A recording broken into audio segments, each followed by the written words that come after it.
नमस्कार दोस्तों, मैं बादशाह सिंह आपके अपने हिंदी यूट्यूब चैनल बुलंद आवाज़ में आपका हार्दिक स्वागत करता हूं। दोस्तों, हम लोग सब जगह जाते हैं उस अपने अंदर की प्यास को बुझाने के लिए, उस परमपिता की खोज में। मैंने पहले भी एक वीडियो बनाया है जिसमें मैंने कहा था कि वास्तव में कि कोई संत महात्मा सन्यासी वैरागी यति बतलाए मुझे, भगवान तुम्हें मैं खत लिखूं अगर सही पता मिल जाए मुझे। और वो कहता है कि मैंने कहाँ आपको नहीं खोजा, मैंने कहाँ नहीं खोजा कि मथुरा में गया, काशी में गया, वृंदावन ढूंढत हार गया, काशी प्रयाग और चित्रकूट सोरों भी गया, हरिद्वार गया, फिर गया अयोध्या, जगन्नाथ और बद्रीनाथ केदार गया, पुष्कर में गया और नीमसार, फिर द्वारकापुरी गिरनार गया।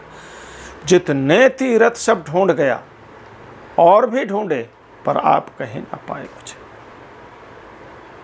दोस्तों, इसी तरह से एक दृष्टांत आता है, आगे आप वीडियो में देखेंगे।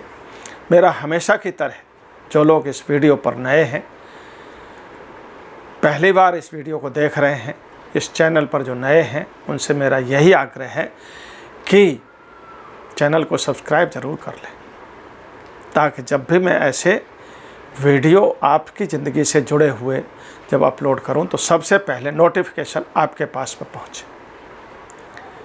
और दोस्तों, ये बात तो बिल्कुल 100% श्योर है, सदा सत्य है, यूनिवर्सल ट्रुथ है कि चैनल को सब्सक्राइब करने का कोई पैसा नहीं लगता, लेकिन हमें बहुत बड़ा मोटिवेशन मिलता है ताकि हम फिर नई ऊर्जा के साथ में वीडियो बनाएं और आप तक पहुंचाएं।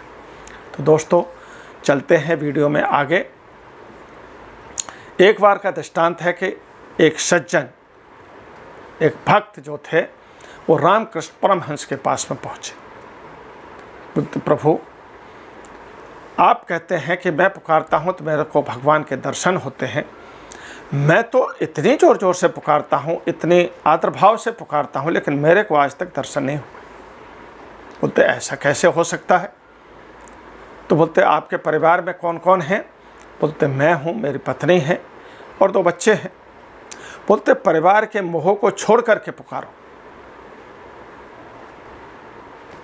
वो गया भक्त, फिर कुछ दिन बाद वो आया और फिर हाथ जोड़ करके बोला कि प्रभु क्या करूं, फिर भी मेरे को दर्शन नहीं हो रहे। बोलते क्या बात है?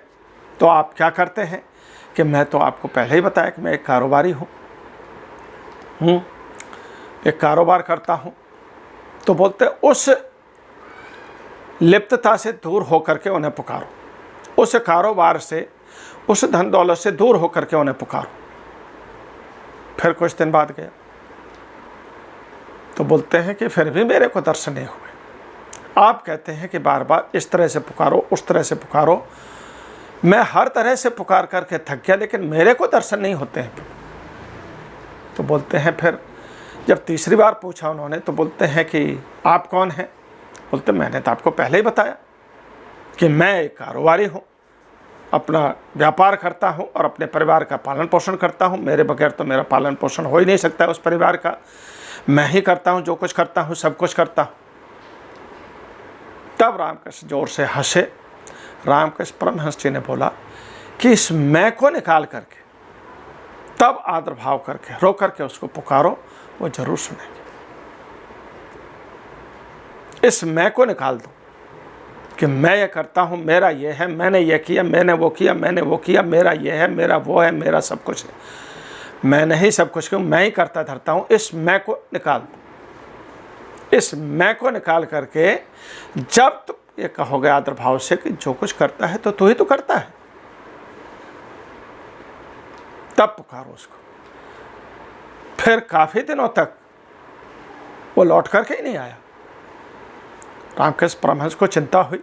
काफ़ी दिनों के बाद में रामकृष्ण ने सोचा कि चलो वो नहीं आ रहा है तो हम ही हाल चाल पूछ लेते हैं कि भाई क्या कारण है, क्यों नहीं आ रहा। तो देखा तो वो तो कहते हैं उस राम नाम में, उस प्रभु के ध्यान में, उस प्रभु के प्रेम में लिप्त था। जब लिप्त था तो देख करके रामकृष्ण परमहंस बड़े खुश हुए। जब बड़े खुश हुए तो उन्होंने कहा कि भाई मेरे को पहचाना कि मैं कौन हूँ? अरे उन्होंने कहा कि आप तो साक्षात परम ब्रह्म परमेश्वर हैं, आप तो साक्षात परमात्मा हैं। तो कि आप कौन हैं? कि तुम कौन हो? कि मैं भी साक्षात परमात्मा, मैं भी वही हूँ जो आप हैं, सो मैं भी वही हूँ। यह सुनकर के एकदम गला भराया रामकृष्ण परमहंस का कि ओहो, ये तो पहुँचा हुआ संत।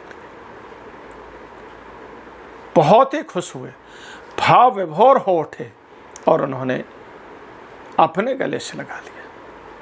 इसलिए कहा जाता है कि पारस और गुरु में बहुत अंतरा जान, वह लोहे से सोना करे गुरु कर ले आप समान। गुरु तो अपने समान ही कर लेता है। रामकृष्ण परमहंस ने उस पारस पत्थर को सोना नहीं बनाया, अपने जैसा ही बना लिया। मैं कौन हूँ? आप तो प्रभु। तुम कौन हो? तो मैं भी वही का स्वरूप। यही होता है सच्चे गुरु का, यही करना होता है। इसलिए कहा कि जब भी पुकारे, हम जाते तो हैं, हर एक जगह जाते हैं, लेकिन उस मैं को लेकर के जाते हैं, उस अहम को लेकर के जाते हैं कि मेरे पास वो है, मैंने ये कर दिया, मैंने इतना चढ़ावा चढ़ा दिया, मैंने उतना सोना चढ़ा दिया। लोग बाग नाम लिखवा देते हैं, जबकि दान के लिए तो ये कहा जाता है कि अगर आप सीधे हाथ से दान करते हैं तो इस हाथ को नहीं मालूम पड़ना चाहिए कि कितना दान किया। लेकिन आजकल तो भाई पहले पर्ची कटवा लेते हैं कि मैंने इतना दान किया, मैंने इतने किलो सोना का ये हार चढ़ा दिया प्रभु पर। इससे कुछ नहीं होता।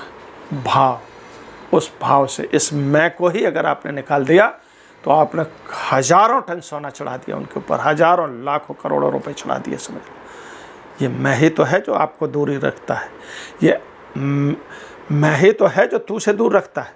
और जब मैं मिटा दिया तो फिर तो तू ही तू है, फिर तो तू ही तू है। कि ले गया नद्दाफ तब धुनकी बनाने के लिए, फ़क्त आते रह गई मैं सुनाने के लिए, ले गया नद्दाफ तब धुनकी बनाने के लिए।